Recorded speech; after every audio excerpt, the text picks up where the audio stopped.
افطار کے وقت یہ دعائیں پڑھیں، اللہ تعالیٰ خوش ہوگا اور مشکلات حل ہوں گی۔ ربنا تقبل منا إنك أنت السميع العليم، ربنا لا تؤاخذنا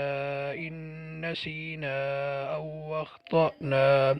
ربنا ولا تحملنا ما لا طاقة لنا به،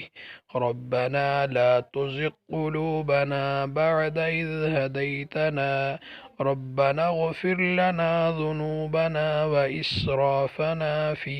أمرنا، ربنا افتح بيننا وبين قومنا بالحق،